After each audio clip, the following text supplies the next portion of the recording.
Emangnya nggak bosen ente pakai motor melulu? Bosen dong. Ilmunya sudah ada.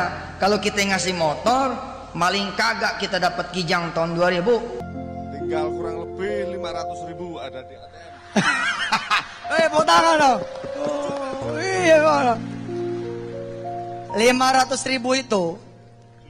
500.000. Nih sekali, sini, cek. Siapa di antara saudara? Kan belum tentu semua punya toh. Oke, makasih mas. Tapi boleh saya tanya? Boleh. Boleh. Ada punya mobil, motor? Motor ada. Oke, ada BPKB-nya? Ada. Oke. Sebentar. Motor itu kalau dijual berapa harganya?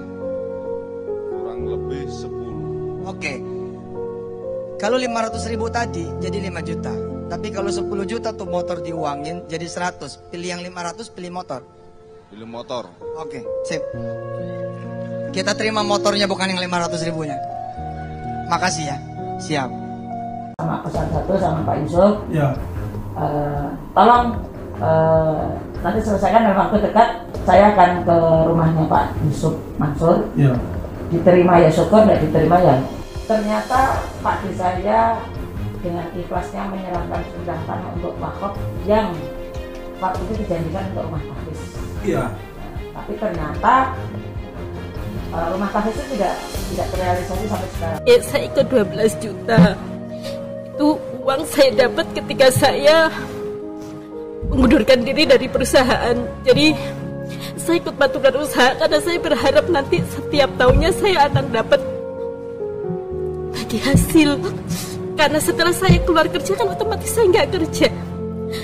Saya nggak punya penghidupan yang pasti gitu. Usia saya sudah tua, jadi saya tidak bisa lagi mencari pekerjaan yang mungkin bisa mencukupi kebutuhan saya sama anak-anak.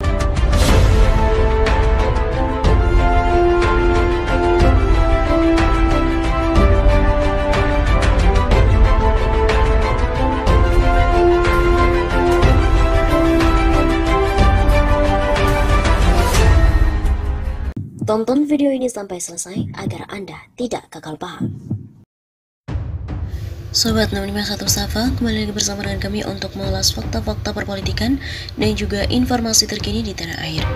Ibu ini bongkar kebohongan Yusuf Mansur, katanya tanah wakaf keluarga ibu itu malah dia jual. Seorang wanita bernama Ibu Vina Anggraini membongkar borok Ustadz Yusuf Mansur. Ia mengungkapkan bahwa pendakwah kondang itu telah menjual tanah wakaf dari keluarganya yang seyogyanya diperuntukkan untuk pembangunan rumah tahfiz. Oleh karena itu, Ibu Vina Anggraini mengaku sedang memperjuangkan haknya untuk memperjuangkan tanah wakaf yang tidak dijalankan oleh Yusuf Mansur sesuai dengan harapannya. Hal itu disampaikan oleh Vina Anggraini dalam video wawancaranya yang tayang di kanal YouTube Cahaya Islam seperti dilihat pada hari Jumat 11 Maret.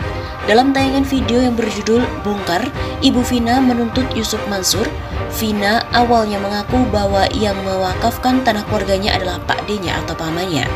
Namun kata Vina, Pak D-nya selaku pihak pewakaf sudah meninggal dunia. Ia pun beserta keluarga akan memperjuangkan apa yang mereka harapkan itu. Menurutnya sudah 10 tahun tanah wakafnya tidak dibangun rumah tahfiz oleh Yusuf Mansur. Bahkan ia mengaku penceramah itu malah menjual tanah tersebut kepada pihak ketiga dan sudah dibangun rumah pribadi.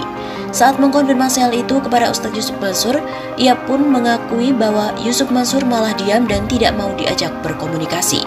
Diajak mubahalah atau bersumpah nggak mau, diajak tabayun juga nggak mau, diajak apapun nggak mau, ujar Bu Vina. Ia pun kemudian menyebut tanah wakaf keluarganya yang seharusnya diperuntukkan untuk pembangunan rumah tahfiz itu tidak direalisasikan Yusuf Mansur selama 10 tahun. Pak D saya dengan ikhlas menyerahkan sebidang tanah untuk wakaf yang waktu itu dijanjikan rumah tahfiz. Tapi ternyata rumah tahfiz itu tidak terrealisasi sampai sekarang, tidak ada, udah 10 tahun. Dan ternyata menurut Bu Vina, tanah wakaf itu malah dijual oleh Yusuf Mansur dan dibangun rumah oleh pihak ketiga. Ternyata tanah wakaf itu sudah dijual, cuma caranya seperti apa kita baru mau gali. Saat ini sudah dibangun sebuah rumah dan pihak ketiga. Jadi bukan menjadi rumah penghafal Quran, tapi malah diperjualbelikan. Begitu ujarnya.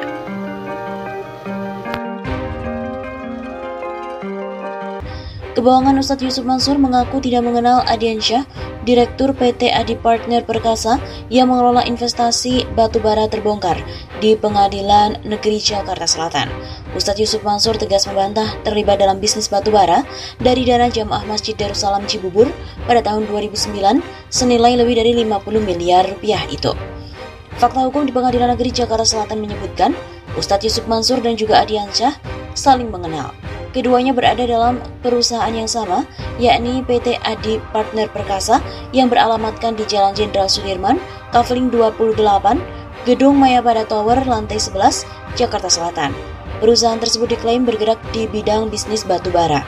Berdasarkan data di Pengadilan Negeri Jakarta Selatan, Ustadz Yusuf Mansur pernah digugat oleh Bank CIMB Niaga atas dugaan wan prestasi oleh PT Adi Partner Perkasa pada Juni 2011. Dalam salinan putusan Majelis Hakim perkara nomor 313-PDT-G-2011-PN Jakarta Selatan disebutkan bahwa Ustadz Yusuf Mansur menjabat sebagai komisaris utama PT Adi Partner Perkasa, sedangkan Ardiansyah menjabat sebagai direktur utama. Kasus gugatan wan prestasi itu bermula dari pengajuan kredit oleh PT Adi Partner Perkasa kepada Bank CIMB Niaga untuk investasi batubara di Kalimantan Selatan. Dalam sejumlah kesempatan, Yusuf Mansur membantah menawarkan bisnis batubara kepada jemaah Masjid Darussalam Cibubur pada tahun 2009. Ustadz Yusuf Mansur juga mengisyaratkan tidak mengenal jauh tentang sosok Ardiansyah yang kini diburu investor batubara. Gagah nih di TV saya ngomong. 1. Pernah lihat saya enggak? Ketemu saya enggak dalam urusan saya nawar-nawarin investasi batubara. Kalau ketemu di ceramah beda dong bos. Ketemu kok dengan si Ustadz, itu si Ustadz ada orang batubara. Beda dong, mana tahu juga saya kalau dia, Ardiansyah, penipu. Benar-benar saya sewa restoran lalu saya bilang, ini ada bisnis batubara bagus, lu ikut. Ujar Yusuf Mansur dikutip dari redaksi di kanal YouTube TV One pada Minggu 13 Februari. Yusuf Mansur juga menanyakan orang-orang yang kini menuntutnya terkait investasi batubara itu melakukan transfer kemana. Ia mempersilahkan siapapun yang mengaku sebagai investor batubara dan mempunyai bukti keterlibatannya untuk melapor kepada polisi. Berita kali ini datang lagi dari Ustadz Kondang, Ustadz Yusuf Mansur, yang digugat 98 triliun rupiah terkait dengan wan prestasi, tanah dan rumah, terancam disita. Yusuf Mansur kembali menghadapi gugatan baru, kali ini pun bernilai 98,7 triliun rupiah dengan tuduhan melakukan ingkar janji alias wan prestasi. Gugatan yang dilayangkan ke Pengadilan Negeri Jakarta Selatan pada Selasa 11 Januari ini didaftarkan atas nama Zaini Mustafa. Mengutip laman Sistem Informasi Penelusuran Perkara atau SIPP Pengadilan Negeri Jakarta Selatan, gugatan itu terdaftar dengan nomor perkara 28-PDT-G-2022-PN Jakarta Selatan. Mengabulkan gugatan penggugat untuk seluruhnya, menyatakan tergugat 1, 2, 3, dan 4 ingkar janji atau wan prestasi. Demikian pernyataan dari petitum dikutip pada hari Kamis 13 Januari. Tak hanya Ustadz Yusuf Mansur, Zaini juga menggugat 3 pihak lain, yakni PT Adi Partner Perkasa, Ardiansyah dan juga Bitul Walwatamil Darussalam Madani alias BMT Darussalam Madani. Selain itu, turut tergugat pula Yayasan Program Pembibitan Penghafal Al-Quran Pondok Pesantren Tahfiz Darul Quran. Dalam gugatan tersebut, Zaini meminta Pengadilan Negeri Jakarta Selatan menyita tanah milik Yusuf Mansur dan tanah serta bangunan yang digunakan sebagai kantor BMT Darussalam Madani. Apabila para tergugat tidak memenuhi isi putusan dalam perkara, Zaini menetapkan adanya uang paksa alias duengsum sebesar 10 juta rupiah per hari kelalaiannya. Selain itu, Zaini juga meminta para tergugat termasuk Yusuf Mansur untuk membayar kerugian sebesar 98,7 triliun rupiah. Dengan perincian sebagai berikut, kerugian material, modal, ditambah dengan keuntungan seluruhnya sebesar 98,6 triliun rupiah dan kerugian imaterial sebesar 100 miliar rupiah. Begitu jelas petitum itu.